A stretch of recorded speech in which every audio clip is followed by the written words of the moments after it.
Good evening and salutations, my Jade fans. Kristina, you doing too much. You are really doing too much. First of all, why are you coming up to Carly asking about what happened with Nina? Do you think that she wants to sit there and talk about Nina? She is just finished having a great meeting. There's a smile on her face from ear to ear. And you think it's a good idea for you to sit there and bring up Nina. Oh, what happened with Nina? Why did she start a hotel? How did you get the money? What are you doing? Like, what are you doing? I get that you like Nina, and that's great. You know what kind of horrible reputation that she has. You know what she's done to Carly. And your dumbass actually has the audacity to sit there and bring up Nina? Like, really? Then she talks about Joss and what Joss is there saying. And Carly was like, listen, let me sit there and give you some free advice. Don't ask questions you don't want answers to. Just like, do you just not have anything else to do with your day other than go from one person to the next? Because after she goes to Carly, she goes to Nina. And, she's sitting there talking about her dad and everything like that, and them breaking up. And, Nina brings up Ava being a snake to her, setting her back, setting her up from way back when she gave Nina the idea of calling the SEC. Now, she does own up to it, okay? And I'm glad she did do that. She didn't just sit there and just blame it on her. Um, but, Kristina is like, okay, well, I'm going to sit there and deal with Ava. Kristina, my whole thing is like, you're already giving validations to TJ's concerns, and he's been whining about that for way too long, right? But you're not helping the situation by trying to go up in Ava's face talking about, oh, well, you need to leave my dad alone and this, that, and the third. You need to sit your pregnant ass down somewhere. That's what you need to be sitting there doing. Instead of running around, doing all this, like, what are you doing? You're arguing with Joss, and yes, I said it last night, and I'll sit there and say it again. Yeah, I did think that Joss is out of pocket for arguing with a pregnant woman. But I'm like, boo, you're pregnant. What are you doing? Why do you feel that it's one thing if you weren't pregnant, you were just sit there just picking fights and doing this, that, and the third, but it's like, they didn't want you as a surrogate for a hot minute for a reason. Right? You practically begged and begged and begged and begged and begged. Oh, I want to be a surrogate. I want to do this for you, whatever. I know that you think I'm irresponsible, and now you're proving them right. What are you doing? Sit your ass down somewhere.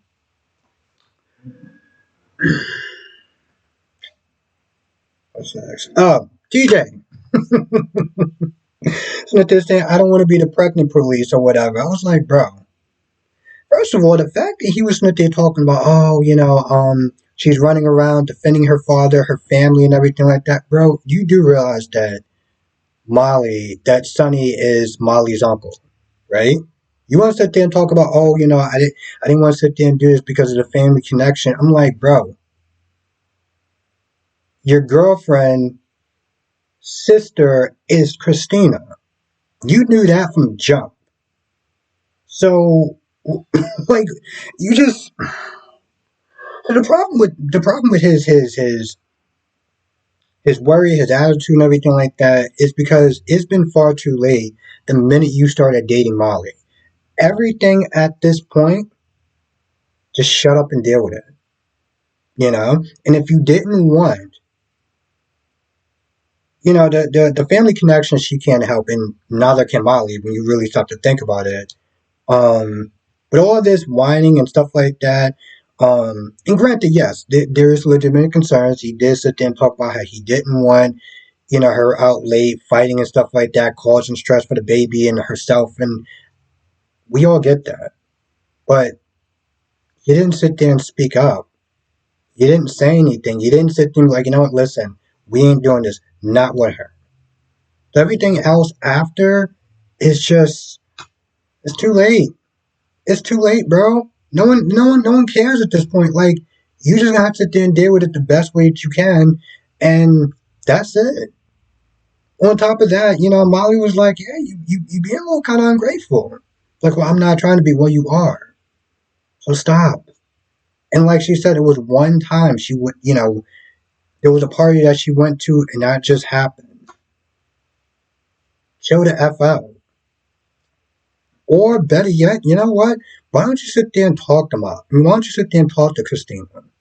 Talk to her again in a calm voice, not come across like you're trying to control her life, but just sit there and be like, hey, listen, I appreciate what you're doing, but I know this is kind of a one time thing, but I need you to kind of just, chill out for like 8 months. After that, you can do whatever the F you want.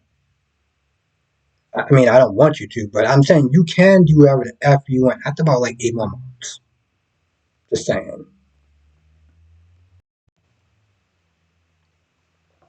Trina comes over to Laura's place to visit Ace and wants to take him out to the park. Talks about, maybe they can make this like a weekly thing or whatever where, she takes care of him. Because here's the thing. Number one, she's grieving and she feels that if she's close to Ace, then she's close to Spencer, right? Laura could sit there and see that from a mile away, but she also did need a break. She was like, hey, listen, you can take him to the park. After that, we're going to have to sit there and kind of talk, right? And Trina also feels guilty because, in a lot of ways, she felt like she made Spencer choose between her and Ace, which in reality she didn't. That's just guilt talking. And even back then, I understood where she was coming from. It's not like she didn't want Ace in Spencer's life, but she wanted him to understand that that's your brother and not your son. Even though we didn't get a DNA test, but whatever. So she leaves and she runs into TJ and she talks about how, well, TJ sees a smile on her face, clearly because she's spending time with Ace. And the whole time, while Laura is not there talking to Ava, and, also talking about she wants to sit there and spend more time with Ace because, it's her way of feeling closer to Spencer. And what's not there talking about she's grieving, and that may not exactly be the most healthiest way possible. I mean, it's a little comfort for now, but like maybe you should sit there and see Kevin Collins, your husband. Just wanna throw that out there. I know that Curtis said it a while back, but maybe they need to sit there and start trying to strongly suggest this now at this point. So Ava comes to see Sonny and also sees Jason. They talk for a little bit, and Ava leaves, to go to the gallery. And Jason talks to Sonny. Long story short, Jason's like, I know what you're thinking about doing with Dex, but I'm telling you right now, you do that, the cops are gonna be on you. And talks about the argument that happened between Josh and Kristina. And he's like, listen, you don't want to sit there and make this worse. You don't want to have to sit there and lie to your daughter or have Jocelyn prove Kristina right. You don't want to sit there and do that. It's like, I need you to sit there and leave that alone. Now, of course, Sonny is now on his meds a little bit. Well, he's not on his meds. Not really. But he does sit there and say, hey, you know what? Listen, leave my daughter out of it. How about you sit there and take care of your own kids? I happen to agree with that. So I couldn't sit there and say he was wrong. But at the end of the day, Jason's like, just leave him alone. And he pretty much is like, I'll stop you. Like, oh, okay. So we really are doing Jason versus Sonny. And I'm here for it. It's unfortunate because you can clearly see that he's spiraling, right? He's not on his meds all the way. So it's like it's the versus match that I always wanted, but just not exactly the right conditions that I want them in. But at the end of the day, how often do I get what I want? So that's a whole other topic for another day. But I'm here for it. Now Drew comes in to Drew comes in to I was going to sit there and say Drew comes in to bother Nina because Nina is on a deadline or whatever. She's like, "Hey, listen, you don't have anything positive to sit there and say to add to what I got going on. You can leave because I got work to be done." Drew really came over there so he can sit there and get some loving in the afternoon, but Nina, she just wasn't there for it. You know, I mean, I know that they want to sit there and have hate blank, but she just wasn't there for it. So Drew tries to say something to get her angry because apparently angry ex is the best kind of ex apparently to him. But she just wasn't there, and she was just like, "Yo, you can go." So he leaves. He goes to Carly. He makes his dig at her, right? I'm so glad that you got the hotel back. You know, clearly Jason gave you a better offer. And I thought that that was actually going to be like, Carly was going to snap and say something back or whatever, but they were actually pretty cordial. And I was kind of surprised that she just let that little comment slide. They talk a little bit more than they just wound up leaving. He wound up leaving. You know, but again, I was just kind of surprised that I feel like maybe that whole scene was supposed to be a little bit different, a little more contentious because yeah, just the comment in itself, I was like, hmm. I mean, I get it. He did want to sit there and get her back to hotel, and the minute that Jason came back into town, he already knew that things was going to sit there and shift and change, and he was not going to sit there and play second fiddle to anyone. So when he said that, it was like it was a dig at her, but she just I don't know. She didn't really take it or anything. Also, Kristina runs into Blaze. Blaze wants to sit there and spend some time with her, but she's too busy sitting there running around trying to ask about Sonny and everything like that. And also, Ava, not Nina, Christina was sitting there talking about how Sonny was drinking on his meds, and Nina was like, "Yeah, that's bad." But she was like, "Hey, listen, I signed the divorce papers. That ain't my problem anymore."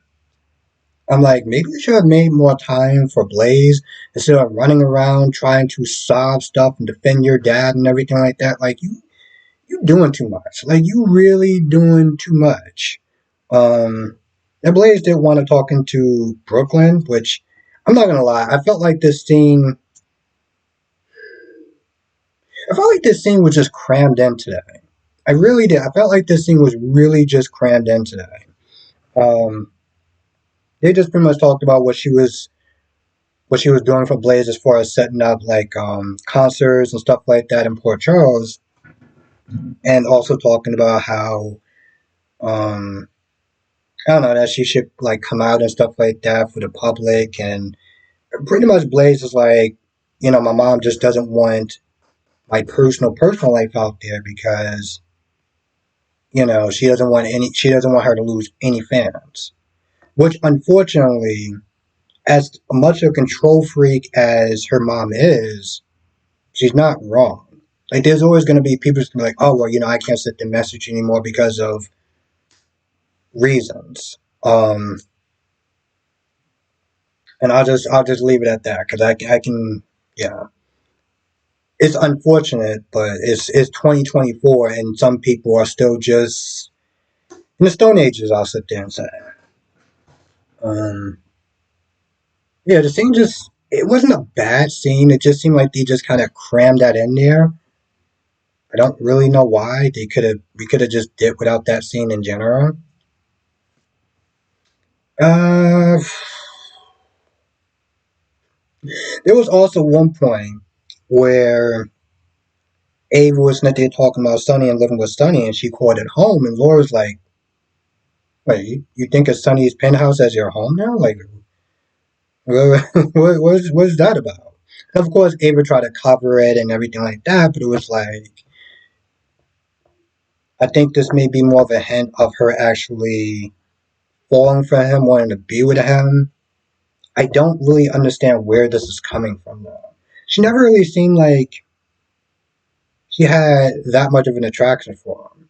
You know, like how they got together, that was before that was during a break.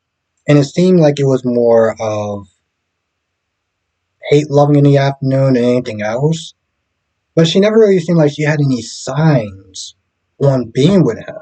That's why this whole Ava's trying to get closer to Sonny and everything like that just seems like out of pocket because it never seemed like that was, I don't want to sit there and say that was her type, but like she just never had any sort of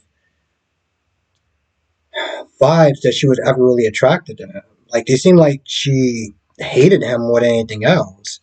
And he definitely loathed her, so it was like where it seems like this part is just coming a little bit out of nowhere. I don't know.